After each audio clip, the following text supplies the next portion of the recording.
মেসিকে বলতে শোনা গেছে যে সবকিছু ভুলে যাও, খেলায় মন দাও। তারপরে এই যে আর্জেন্টিনা খেলতে পারলো না, আর্জেন্টিনার হলোটা কি? তুমি তো মাঠে দাঁড়িয়েছিলে তখন। ফিল ইন দ্য ব্ল্যাঙ্কসে যে যেরকম পেরেছে করেছে। প্রথম কথা আমার খুব খারাপ লাগছিল যে কিভাবে আধুনিক এআই যুগে হয়েছে, এআই দিয়ে কি করলো লোকজন, দেখা গেল আর্জেন্টিনা গোল করলে ইনফান্তিনো লাফাচ্ছে, কাপ মাসেলে অপোনেন্টের পা রেখেছে, আদৌ মেসির ফাউলটা হয়নি। এবার মুশকিল প্রথম কথা, তোমাদের প্রেস বক্সে তো আর্জেন্টিনিয়ান সাংবাদিকও ছিল, তো ওদের রিয়াকশনটা কিরকম ছিল যখন এরকম খারাপ খেলছে?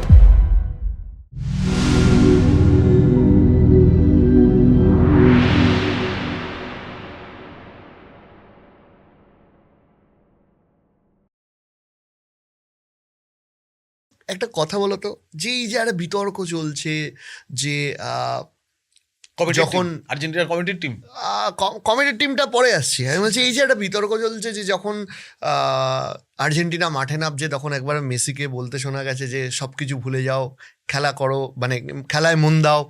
তারপরে এই যে আর্জেন্টিনা খেলতে পারলো না, এই যে বিতর্ক চলছে যে আর্জেন্টিনাকে ঘুমের ওষুধ খাইয়ে দিয়েছে, কে বলছে জ্বর হয়েছে, কে বলছে ইত্যাদি। আর্জেন্টিনার হলোটা কি? তুমি তো মাঠে দাঁড়িয়েছিলে তখন। ইউএসএ আর আর্জেন্টিনার খুব দারুণ সম্পর্ক। মারাদোনা যে বছর 94 ডোপ টেস্ট বোধহয় বস্টনে হয়েছিল, এইবার ডোপ টেস্টটার পর টেস্টটা র্যান্ডাম হয়, ওটা কোনো ইস্যু না, ওর মূত্রের নমুনাটা নিয়ে যাওয়া হয়েছিল আটলান্টায় ওদের সবচেয়ে বড় স্পোর্টস ল্যাবরেটরিতে। তো ওরা দেখলো পজিটিভ চলে এসছে। প্রথমে নামটা মারাদোনা, আর্জেন্টিনা খেলছে, যদি বাদ দিয়ে ইমিডিয়েট দেয় বলবে এই সেই চক্রান্ত আবার। ওরা তখন মারাদোনার প্রতিনিধি এবং আর্জেন্টিনা ফুটবল অ্যাসোসিয়েশনের প্রতিনিধিকে ডাকলো, তাদের সামনে আবার ডোপ টেস্ট করা হলো, টেস্টটা করলো, তাহলে পজিটিভ। আর ওটা অ্যানাউন্স করলো কোথায় বসে জানো তো? ডালাসে বসে। বিকজ ডালাসে, ডালাস শহরে আর্জেন্টিনার ফিফার যে সরকারি যে কাজগুলো ওয়ার্ল্ড কাপের সময় হচ্ছিল, ডালাসের একটি হোটেলে বসে হচ্ছিল। তো ডালাসে যখন আর্জেন্টিনা খেলতে যায়, আমি ধর কফি করেছিলাম, সেই ডালাস মারাদোনার কে এখনও আর্জেন্টিনা মনে করো তো যে মারাদোনাকে করা হয়েছিল, তখন আমরা ছোট ছিলাম, আমরা তো মারাদোনা থেকে আর্জেন্টিনান সাপোর্টার, আমরাও সেই যেদিনকে মারাদোনা ডোপ টেস্টে ধরা পড়লাম এটা অন্যায়, ফিফা বঞ্চিত করছে, মারাদোনাকে সরাচ্ছে, আমরা সে নিজেদের মধ্যে মারপিট করেছিলাম, ব্রাজিলের লোকজন কে পেলে সাপোর্টার কে মারাদোনা সাপোর্টার, এই নিয়ে মারপিট টারপিট যাতা হয়েছে। এখন বুঝি ওগুলো আবেগের বশে করেছি, এই পর্যায়ে না এটা সম্ভব না, কারণ ওটা মারাদোনার প্রতিনিধি, আর্জেন্টিনার প্রতিনিধি সবাই ছিল, তার সামনে ডোপ টেস্ট হয়েছে। তো আমি ইন্টার মায়ামিতে আর্জেন্টিনা একদিন প্র্যাকটিস করছিল লিওনেল মেসিরা, ইন্টার মায়ামি। এটা কি ফাইনালের আগে না? দুবার যখন মায়ামিতে দুবার ওরা গিয়েছিল, তো মায়ামিতে দুবার ওদের প্র্যাকটিস হয়েছিল। ও হ্যাঁ, ফাইনাল তো মায়ামিতে হয়নি, গ্রুপ লিগের সময় নকআউটেও হয়েছে। তো ইন্টার মায়ামিতে যেখানে মেসি খেলে আর কি, তো ওরা ওই ক্লাবে না একদিনই প্র্যাকটিস করছিল, একটা ম্যাচ মায়ামি খেলতে গেছিল, তো একটাই প্র্যাকটিস হয়েছে। তো গেছি ইন্টার মায়ামিতে, মেসির ক্লাব, ধরো তুমি মেসি সহ আর্জেন্টিনা ধরো ইজওয়ানরে প্র্যাকটিস করছে, কি হতে পারে ভাবো একবার, ঠিক আছে? ইন্টার মায়ামিতে পৌঁছে আমি একটা টেলিস্কোপ লাগালাম, কত কিলোমিটার, ওখানে মাইল বলে, কত মাইল দূর থেকে মানুষ দেখা যায়, দেখলাম পুরো কুরুক্ষেত্র যুদ্ধের ক্ষেত্রের মধ্যে ধু ধু করছে, কোনো লোক নেই। আচ্ছা, আসেনি, কেউ নেই ইন্টার মায়ামিতে প্র্যাকটিসে, সারা বিশ্বের সংবাদ মাধ্যম ভর্তি, সারা বিশ্বের সাপোর্টার নেই, একজন নেই, নট আ সিঙ্গেল ওয়ান। আমি ভাবছিলাম মেসি এখানে মানায় কি করে, যে রিয়াল মাদ্রিদ ওইরকম ফ্যান ট্যান মানায় কি করে, নেই, সাপোর্টার নেই ওখানে মায়ামিতে। তো ওইখানে একজন আর্জেন্টাইন সাপোর্টার বলছিল যে এই আমেরিকা আমাদের মারাদোনাকে ইয়ে করেছে, এখানে আমরা জবাব দেবো ফাইনালে, এটাই আমাদের প্রতিশোধ।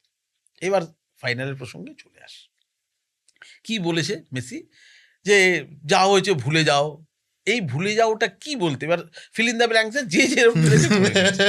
প্রথম কথা আমার খুব খারাপ লাগছিল যে কিভাবে আধুনিক এআই যুগে হয়েছে, অনেক ম্যাচে আর্জেন্টিনার ওয়ার্ল্ড কাপ স্টেডিয়ামে ইনফান্তিনো বসেই ছিল না, ম্যাচেই ছিল না, ঠিক আছে? সেমিফাইনালও ছিল না, ফাইনালে তো ছিলই, সেমিফাইনালও ছিল না আর্জেন্টিনার ম্যাচে, কিন্তু না সেমিফাইনালের দিন ছিল, ফাইনাল দিন ছিল, তেমনিও আগের দিন ফ্রান্স স্পেনের ম্যাচেও চলে গেছিল, ফ্রান্স স্পেনের ম্যাচে, তো বিভিন্ন জায়গায় ঘুরছিল। আর্জেন্টিনা অনেক ম্যাচে ইনফান্তিনো ছিল না।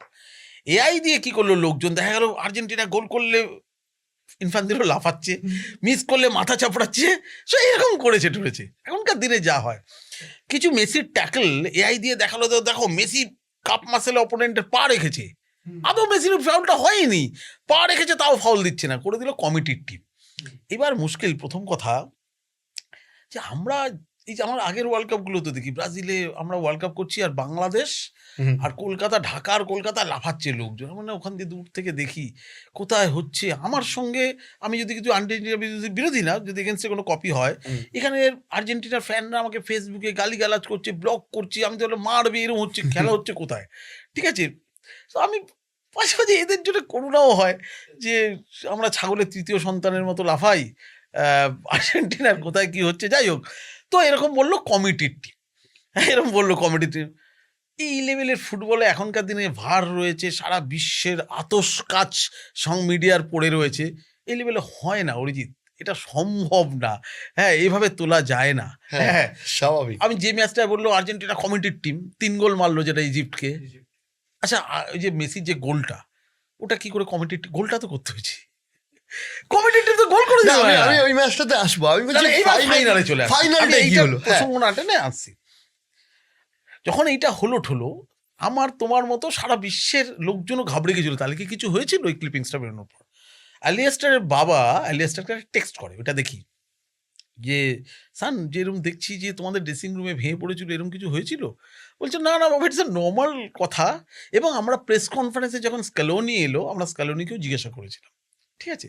স্ক্যালোনি বলেছিল যে যে আমাদের লড়ে ঘুরে দাঁড়াতে হবে, তাই কথা হচ্ছিল। এবং স্ক্যালোনি কেঁদে ফেলে, বলতে বলতে কেঁদে ফেলে, প্রেস কনফারেন্সে সরে যায়। পরে যেটা শুনলাম যে মেসি কি বলেছে, যেটা কাতার ওয়ার্ল্ড কাপের সময় তার প্লেয়ারদের বলেছিল, কাতার ওয়ার্ল্ড কাপে ফাইনালের পর মেসি না মিডিয়ার সঙ্গে কথা বলেছে প্রেস কনফারেন্সে, না মিক্স জোনে, টিওয়াইসি স্পোর্টসের ওর একজন পরিচিত সাংবাদিককে শুধু ইন্টারভিউ দিয়েছিল, দিয়ে রীতিমতো ক্ষোভ প্রকাশ করে বলেছে যে আমাদের নামে প্রচুর, এরকম ভাবে তুই তাকারি করে যদি হয় এরকম, বাংলায় হলে এরকম হতে পারতো যে তোরা আমাদের নামে প্রচুর লিখেছিস তো, বা এরকম কমিটির টিম, এই টিম ওই টিম, শোন যা বোঝার বুঝিয়ে দিয়েছি, আমরা পারবো না, এই একদম এই জোনে ছিল।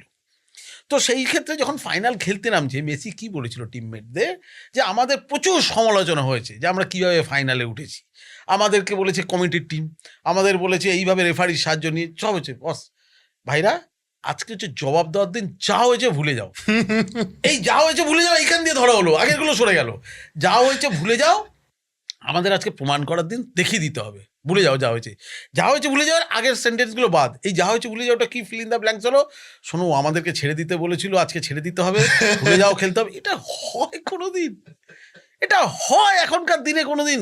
এবার কি করে মেরালো আর্জেন্টিনা ফুটবল অ্যাসোসিয়েশনের প্রেসিডেন্ট, যেহেতু ওই আর্থিক একটা জালিয়াতিতে ধরা FBI, ওইটার সঙ্গে এটাকে মিক্সড করলো, করে গিয়ে ম্যাচটা যেন ছেড়ে দিল, আর্জেন্টিনা ছেড়ে দিল, আর্জেন্টিনা হারিয়ে দিল। বস, এটা স্পেনের ফুটবলকে অপমান করা হলো।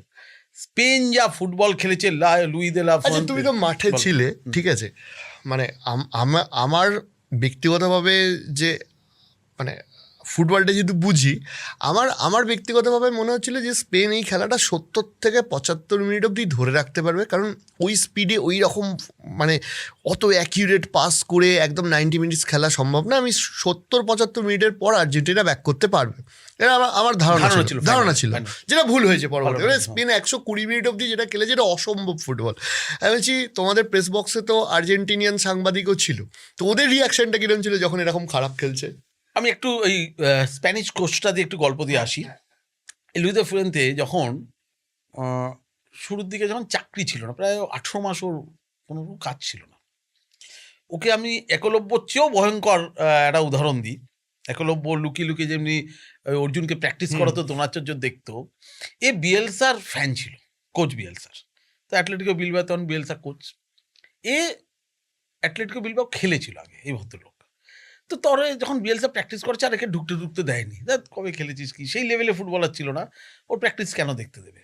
ভদ্রলোক একটা ক্যামেরা নিয়ে ওই বিলবাও ক্লাবের পাশে, মাঠের পাশে একটা বড় উঁচু গাছ ছিল, টানা 5 মাস ওইখানে বসে বসে কোচিং শুট করতো, 5 মাস, জানো তো। এবার বাড়ি এসে ওটা বিশ্লেষণ করতেন, এই লুই দে লা ফুয়েন্তে প্র্যাকটিসটাকে বিশ্লেষণ করতো। পরব থেকে কোচিং কোর্স করেছে ওই বিয়েলসার সব কোচিংগুলো ইয়ে করতো। এবং মজার হচ্ছে, ও যখন উয়েফার ইনস্ট্রাক্টর হয়ে গেল, তার আন্ডারে কোচিংকে নিয়েছে স্ক্যালোনি। ফাইনালে যে দুজন গুরু শিষ্য মুখোমুখি, গুরু শিখিয়েছিল শিষ্যকে, কিন্তু গুরুমারা বিদ্যা শেখায়নি। যাই হোক, তো লুই দে লা ফুয়েন্তে যখন তারপরে জুনিয়র টিমগুলো এই দায়িত্ব পেল, এই যে ইয়ামাল, ওকে ন্যাশনাল টিমও এনেছে। ইয়ামাল যখন 17 বছর বয়স, 16 বছর বয়স, স্কুলের পরীক্ষা শেষ হয়নি, তো হোটেলে থাকতো, ও গিয়ে আবার ওর যে স্কুলের যে অ্যাসাইনমেন্ট দেওয়া হতো সেগুলো ওরাও দেখিয়ে দিত। হুম। হ্যাঁ, এই পড়াশোনাটা করলি তো, এরকম। এই যত তোরেজ এরা যে উঠেছে সব তো ওর আন্ডার দিয়ে উঠে এসছে, ঠিক আছে। এইবার ও যখন ন্যাশনাল টিমের দায়িত্ব পেল, সিনিয়র ন্যাশনাল, স্পেনে মানে মিডিয়া ছিঁড়ে খায়, কাকে করলি? ও পুরো ধোনির সিস্টেমে চলে গেল। ও ফার্স্টেই বললো সিনিয়রগুলোকে বাদ দিতে হবে, কারণ আমি এমন কিছু ছেলে নিয়ে জুনিয়র টিম দিয়ে উঠতে চাই, তারও কানা তখন টিম প্লেয়ারের গুরুত্ব দিচ্ছি, যারা মানে 90 মিনিটসটা পাগলা করে দেবে আমার ফুটবলটা। প্রথমে বাদ দিল কাকে? র্যামোসকে। র্যামোস তো সোশ্যাল মিডিয়ায় লিখলো যে এই যে কোচ, সে আমায় ফোন করে বলছে আমি দারুণ প্লেয়ার, দারুণ ফর্মে আছি, কিন্তু আমার বয়সের জন্য নেবে না। ঠিক আছে, একটা উত্তর দেয়নি, ওকে কচুকাটা করেছে সমালোচনায়। কিন্তু ও দেখবে এই টিমটা রিয়াল মাদ্রিদে একটা প্লেয়ারই নেই। আর ডেভিড রায়া যে ইপিএল এর বেস্ট গোলকিপার, ওকে বসিয়ে রেখে উনাই সিমনকে খেলালো পুরো ওয়ার্ল্ড কাপটা। আমি স্পেনের যে ফুটবলারটা পেনাল্টিতে ফার্স্ট গোল করলো ফ্রান্স, হ্যাঁ, হ্যাঁ, white several, Mikel white several, এ কোন বড় ক্লাবের প্লেয়ার দেখো তো, খোঁজ নি। বড় ক্লাবের প্লেয়ার না, সেন্ট্রাল মিডফিল্ড। একবার ফ্রেন থেকে জিজ্ঞেস করেছিল প্রেস কনফারেন্সে যে তোমার এই টিমে ভবিষ্যতে কে কোচ হতে পারে? বলে হোয়াইট সার্ভাল। ঠিক আছে, এত ঠান্ডা মাথা। এই ছেলেটি ওই লেভেলের ফুটবল খেলার পাশাপাশি সে ম্যানেজমেন্ট কোর্স করছে, জানো তো। তো ও গিয়ে, হ্যাঁ, যে ন্যাশনাল টিমের প্লেয়ার, সে ইউনিভার্সিটিতে হস্টেলে থাকে, রুম শেয়ার করে এত ডাউন টু আর্থ। ফুয়েন্তে সেই প্লেয়ারদের নিয়ে দলটা তৈরি করেছে, ফুয়েন্তের সিস্টেমে। এবং ও বলছে যে আমি তো এদের ছোট থেকে জানি, এদের ভাঙা গড়া, ভেঙে পড়া সমস্ত, ইয়ামালের ওই ছোট থেকে চুল কাটবে কি, মিডিয়াকে কি বলবে, তার এরকম করে দেওয়া। তো সেই তুলেছে যে আমি 90, একদম ধোনি তুমি দেখো না, MS ধোনি যেটা হয়েছিল, ও দেশের স্বার্থে সেটা করেছে। এবার যখন ও ন্যাশনাল টিমের দায়িত্ব পেলো, কে অখ্যাত কে পেয়েছে, প্রচন্ড সমালোচনা, কাসিয়াসের বিরুদ্ধে সমালোচনা করেছে, রামোস করেছে, সব পাত্থার দিয়ে দিয়েছে।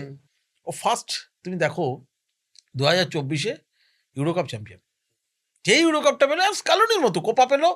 আর্জেন্টিনা ফ্যানরা চেঞ্জ, যখন স্কালোনি দায়িত্ব পেয়েছিল, মেসি খেলেনি, মেসি 1 বছর খেলেনি, হ্যাঁ। মেসি বার্সেলোনা বসেছিল। এই যে ফার্স্ট স্কালোনি ভিডিও কলটা করে বলেছিল যে দেখো, তখন বিকজ আমি তো ওই সময় ছিলাম, রাশিয়া ওয়ার্ল্ড কাপটা স্কালোনি সাম্পাওলির আন্ডারে ছিল। ওই রকম আমার 4টে ওয়ার্ল্ড কাপে মেসি কিন্তু 3টে ফাইনাল খেললো বস, 2014, 18 না, 14, 22, 26 একটা চ্যাম্পিয়ন। আমি মেসি, আমার সময় আমি 4টে ফাইনাল দেখছি, তখন 3টে ফাইনাল মেসি খেলছে। কিন্তু 18তে আমি দেখেছি, যেটা বোধহয় ওরা ইয়ের কাছে, ফ্রান্সের কাছে হেরে গেল, ওই আর্জেন্টিনাকে দেখিনি। মানে কি জঘন্য টিম গেম, টিমের মধ্যে মিলমিশ নেই। হ্যাঁ, ওটাতে ইনফ্যাক্ট ওরা ক্রোয়েশিয়ার কাছে 4-0 হেরেছিল, না ফ্রান্সের কাছে হেরে, না গ্রুপ স্টেজে। তো সাম্পাওলির আন্ডারে, সাম্পাওলির উপরে এত অভিযোগ, প্লেয়ারদের, মার্সেলোনারা আলাদা টিম গড়ে নিল, মেসি সঙ্গে খুব ঝামেলা হলো, সিনিয়রদের সঙ্গে চলে গেল মেসি বার্সেলোনা। কেন স্ক্যালোনিকে কোচ করেছিল তখন আর্জেন্টিনা ফুটবল অ্যাসোসিয়েশন? বিকজ ওদের অর্থ ছিল না, যারা ইন্টারিম কোচ রাখা হলো, পরে টাকা পয়সা দিয়ে এলে তখন বড় কোচ। তো এই দায়িত্ব পেয়ে দেখলো যে ও এবার ফারদেসকে নিয়ে টিম করা শুরু করলো নতুন করে। ওরও চাইলো জুনিয়র প্লেয়ার নিয়ে যারা দেশের জন্য খেলবে। এটা করতে গিয়ে দেখলো আমার সিনিয়র মেসিকে দরকার, মেসি তো খেলে না। মেসির কাছে ও যদিও ওইটা অ্যাসিস্ট্যান্ট করছিল, সে অ্যাক্সেস ছিল না। তখনও কি করলো, পাবলো আইমার ওই লেভেলে খেলেনি, কিন্তু মেসির আইডল ছিল, তাকে দিয়ে ভিডিও কল করলো বার্সেলোনায় মেসিকে। স্ক্যালোনি ভিডিও কলে মেসিকে বলল, আমি চাই তুমি ক্লান্ত মানসিকভাবে এবং শারীরিকভাবে, তুমি রেস্ট নাও, তোমাকে আমি এক্ষুনি বলছি না এসে যোগ দাও, কিন্তু আমি কিছু ছেলেদের নিয়ে খেলছি, যে টিমটা তোমার দরকার তুমি নেতৃত্ব দাও, আমি তোমায় পুশ করছি না। সো মেসি দেখলো কারা খেলছে, এবং আস্তে আস্তে ইন্টারন্যাশনাল ফ্রেন্ডলিগুলো জেতা শুরু করলো আর্জেন্টিনা। ও মনে করলো মেসি যে এই টিমটা আমি নেতৃত্ব দিতে পারি। এলো যে কোপাটা জিতলো জীবনে প্রথমবারের জন্য, যেটা মেসির গায়ে ছিল, যে ও তো অলিম্পিক জিতে ছেড়ে দাও, যে সিনিয়র লেভেলে কোনো ট্রফি নেই। যেই ফার্স্ট ট্রফি পেলো, ওর স্ক্যালোনির উপর ভরসা বেড়ে গেল। সিমিলারলি লেফোয়ান্তে যে ইউরোকাপ দিল 2024, ফ্রান্স, তখন স্পেন বুঝতে পারলো যে আমরা ঠিকঠাক পথে এগোচ্ছি। 2010 যে ওয়ার্ল্ড কাপ জিতেছিল স্পেন, সেটা তো 2008-10, 8 ইউরো, 10 এইবার এই স্পেনটা কি হলো, আমি একদম ফ্র্যাঙ্কলি বলছি, স্পেন যখন শুরুতে খেলছে, আমি তো পর্তুগাল ম্যাচ ছাড়া খুব একটা দেখিনি স্পেন। আমি যে ম্যাচগুলো কভার করতে চাইছিলাম, ওই গ্রুপে স্পেন পড়েনি, ওই সময় দেখিনি। কিন্তু ঠিকঠাকভাবে আমি স্পেনকে দেখলাম সেমিফাইনালে ফ্রান্স ম্যাচটা, যেভাবে ওলিস টু দেমলে আর ওই তোমার কি এমবাপে। এমবাপেকে বল দাও সাপ্লাই লাইনটা কাটলো, আমি জাস্ট মন্ত্রমুগ্ধের মতো দেখছি। সেটাই আরে কি কোচিং! আমি লিখেছিলাম একটা কপি যে এখনকার দিনে যারা ফুটবল কোচ, হ্যাঁ। যারা কোচিং ম্যানুয়াল বিভিন্ন শিখছেন, লাইসেন্স ফেলে দিন গঙ্গার জলে, একদম এই ম্যাচটাকে রেখে ঘরে বিশ্লেষণ করতে শুরু করুন কিভাবে কোচিংটা হয়। সো ফাইনালে আমি আমি একদম শিওর ছিলাম, গুজবাম দিচ্ছে ওই আমি কোচিংটা এখনো মনে ফাইনালে আছে। আমি শিওর ছিলাম আর্জেন্টিনার আর সুবিধা হবে না। কেন কি এই বললেই বলবে আর্জেন্টিনা বিরোধী, এটাই হচ্ছে মুশকিল। মানুষ তো অন্ধ আবেগে সমর্থন করে। আমি বারবার বলছি যে যখন গ্রুপ লিগে আর্জেন্টিনা খেলছিল, যে গ্রুপটা পেয়েছিল আর্জেন্টিনা, এটা কমিটির টিমের জন্য পেয়ে গেছে, যে অপোনেন্টটা সেই লেভেলে ছিল না। ইভেন পর্তুগাল স্পেন পেয়েছে, হ্যাঁ, ইভেন ব্রাজিল মরক্কো পেয়েছে, আর্জেন্টিনা ছিল না। এইবার একটা দেখো টিমের ডেটা, আমরা যখন ডেস্কে থাকতাম, প্রেস বক্সে ফিফা থেকে আমাদের ডেটা চলে আসতো, কে কত হাঁটছে, খেলছে, দৌড়চ্ছে, তাতে পেলাম আর্জেন্টিনার এই টিমে যতটা আর্জেন্টিনা ফুটবল খেলেছে, লিওনেল মেসি 63% হেঁটে ফুটবল খেলেছে। যে লোকটা হেঁটে ফুটবল খেলে 8টা গোল করে ফেলেছে, ঠিক আছে? 63% হেঁটেছে ম্যাচ টাইমের, ভাবতে পারো আধুনিক ফুটবল, ইজ ইট পসিবল? তাহলে অপোনেন্টটা তুমি সেই রকম পাচ্ছে যে মেসির এই গ্যাপটা ধরা পড়ছে না, বা আর্জেন্টিনার ওই ব্যর্থতার জায়গাটা ধরা পড়ছে না। এবার তুমি বলবে আর কেপে ভার্দের বিরুদ্ধে কি ফিরে এলো দেখলেন, ইজিপ্টের বিরুদ্ধে কি ফিরে এলো দেখলেন? ফিরে আসতে হবে কেন আর্জেন্টিনাকে? আর্জেন্টিনা তো প্রথম দিয়ে ডমিনেট করবে। তার মানে কেপে ভার্দে বা ইজিপ্টও আর্জেন্টিনার ডিফেন্স লাইন ভেঙে ফেলছে।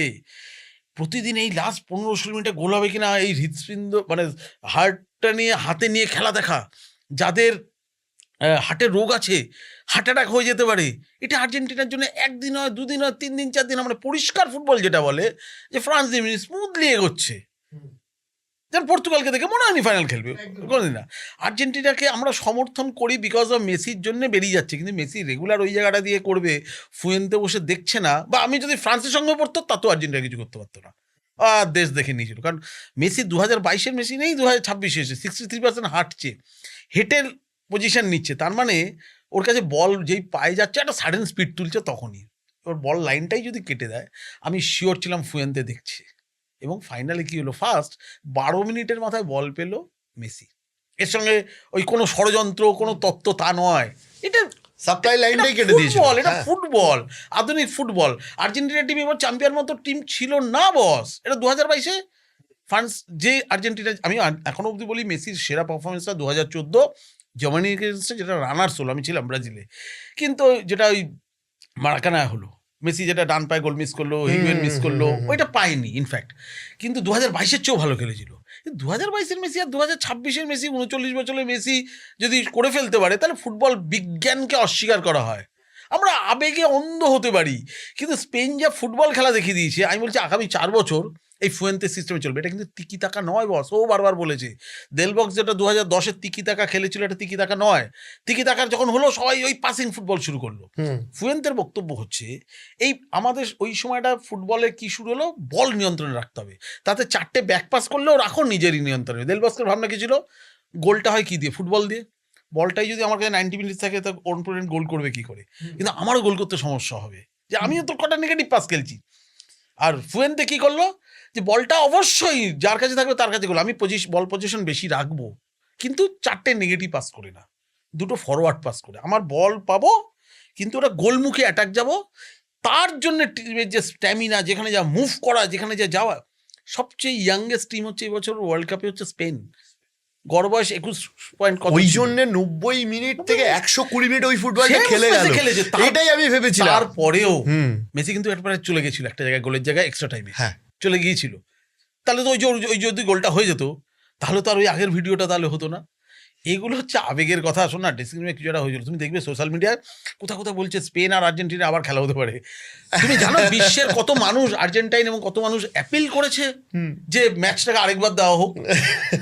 এগুলো ফুটবলে সম্ভব আবেগের বশেই হয়। আমি রাহুল অরুণোদয় ব্যানার্জির একটা কথা মনে পড়লো, আমি এটা বলি। কাতার বিশ্বকাপের দিয়ে জানো তো, আমার ওকে ফেসবুকে আমার ব্লক করা ছিল।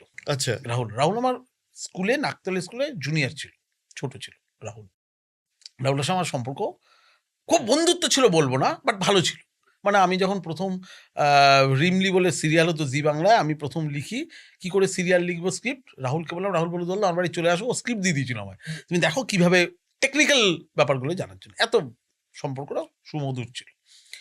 তো তখন একটি পর্তুগাল ম্যাচ, ক্রিশ্চিয়ানো রোনাল্ডো সেই প্রেস কনফারেন্সে ঢুকবে, হঠাৎ করে রাহুল আমাকে কাতারে ফোন করেছে মধ্যরাতে। তো আমি বললাম যে, ও ফোন ধরলাম, আমি প্রেস কনফারেন্সে ঢুকছি, ক্রিশ্চিয়ানো বললো না না ওসব ছাড়ো, তুমি যেটা করছো ভালো করছো না। কেন? সে থ্রেট দেওয়ার মতো, তুমি ব্রাজিলের লোক হয়ে গেছো, আমি ব্রাজিলের টি শার্ট পরে খেলা দেখি, মানে প্রেস কনফারেন্সে যাই ঠাই, তুমি আর্জেন্টিনার বিরুদ্ধে লিখছো, তোমায় না ছাড়বো না, বুলিং করে ছেড়ে দেবো, তুমি ইচ্ছা করে আর্জেন্টিনার বিরুদ্ধে লিখছো। বললাম, আরে রাহুল, আমি পর্তুগালের প্রেস কনফারেন্সে ঢুকছি, ক্রিশ্চিয়ানো রোনাল্ডো আসবে, ও সব ছাড়বো না ঠাড়বো না, তোমায় ছেড়ে দেবো না, আমি এইসব করে কেটে দিলাম লাইটটা। প্রেস কনফারেন্সে বসে রোনাল্ডো আসেনি, আমি আস্তে করে খুলেছি, দেখছি কি হয় সোশ্যাল, দেখতে থাকি আমরা, দেখছি রাহুল আমার নামে বিশাল একটা হ্যাজ নামিয়ে দিয়েছে, যে সংবাদ প্রতিনিধি টাকা নিয়ে গেছে। আরে সংবাদ প্রতিনিধি তো আমি টাকা নিয়েই তো যাবো, হ্যাঁ, আমি তো হয়তো চুরি করে জানি, হ্যাঁ, যে আর্জেন্টিনার বিরুদ্ধে যা পারছে লিখছে, যেন মেসি প্রভাবিত হয়ে যাচ্ছে আর কি এটা পড়ে। এখন এবছরও অনেক বিভিন্ন লোক লিখেছে, তো একে ছাড়বো না, একে চিহ্নিত করুন, এই ইসবলের বিরুদ্ধে লিখে যা পেরেছে লিখেছে। তো আমি ছেড়েটের ওখান দিয়ে দুটো লোককে ফোন করলাম, আবার তখন আমি ইন্ডাস্ট্রিতে নতুন, আমি চিনি না, আমি রানা সরকারকে ফোন করেছিলাম, রানাদারকে, ওখানে তখনও রাহুল তখন একটা সিনেমা করবে ঠিক হয়েছিল, যে তোমার ডিরেক্টর এইসব কী লিখছে গো আমার নামে সোশ্যাল মিডিয়ায়। রানাদা বললো, এই তুই ছেড়ে দাও, মধ্যরাতে ফোন করেছে। দেবকেও ফোন করলাম আমি, দেব এটা কি করা যায় বলো তো। আমি বললাম যে আরে আর্টিস্ট ফোন আমি চিঠি ফিটি দেবো নাকি, তারপরে দেখলাম তো ওটাকে ব্লক করে রেখে দিই। আমার সাথে তারপরে রাহুলের কথা নেই। পরে আমি ভাবলাম যে রাহুল কতটা অন্ধ সমর্থক ছিল আর্জেন্টিনার, যে ওর মনে হচ্ছে যে আমার ওই লেখাতে আর্জেন্টিনার টিম স্পিরিট নষ্ট হতে পারে। হ্যাঁ, তো আমি এটাকে পরবর্তী ক্ষেত্রে এখন যেভাবে দেখি, আমরা 4 বছর বেড়েছে, বয়সে ম্যাচুরিটি বেড়েছে, যে সমর্থকদের সব কথা রিয়াক্ট করতে নেই, ওরা তো অন্ধ সমর্থক মানেই অন্ধ হবে। সো ওরা আর্জেন্টিনা হারলে মনে হবে চক্রান্ত করে হারানো হয়েছে, আর যারা ব্রাজিল সমর্থক বা পর্তুগাল সমর্থক অন্যরা, আর্জেন্টিনা জিতলে মনে হবে কমিটির টিম হিসেবে সাপোর্ট দেওয়া হয়েছে। এগুলোর সাথে ফুটবলের কোনো সম্পর্ক নেই, এগুলো আমাদের অন্তরের ভাবনা। এবং বাংলাদেশ এবং কলকাতা, তো বাংলাদেশের একটা কথা বলি, বাংলাদেশি রিপোর্টাররা এবার খুব কম ভিসা পেয়েছে, ওরা বলছে কম গেছে। আর্জেন্টিনার টিমের প্রেস কনফারেন্স হলে একটা প্রশ্ন করবেই, আপনারা জানেন তো যে ঢাকায় কিভাবে আর্জেন্টিনা কে হচ্ছে। এবার ধরুন স্কালোনি বললো, হ্যাঁ আমার মনে হয় যে আর্জেন্টিনার পর ঢাকাতেই বেশি হচ্ছে, এবং ওইটা কপিতে রাখবে যে স্কালোনি বললেন যে ঢাকায় আমাদের দ্বিতীয় হোক। তাতে ঢাকার কি গেল এলো আর্জেন্টিনা জিতলে, আমি জানি না, এটা অ্যাটলিস্ট আমরা ইন্ডিয়ান জার্নালিস্টরা কখনো করিনি, যে আমার ভারতীয় ফুটবলের কি গেল এলো আমরা জানি না। ওরা এটা বাংলাদেশে প্রচণ্ড হয়, যে আমরা এই যে আর্জেন্টিনা বললো যে বাংলাদেশ আমাদের সেকেন্ড হোম, এটা ওদের ভয়ঙ্কর আনন্দ। হ্যাঁ, মানে অবদের গোবদা বন্ধুর মতো আর কি।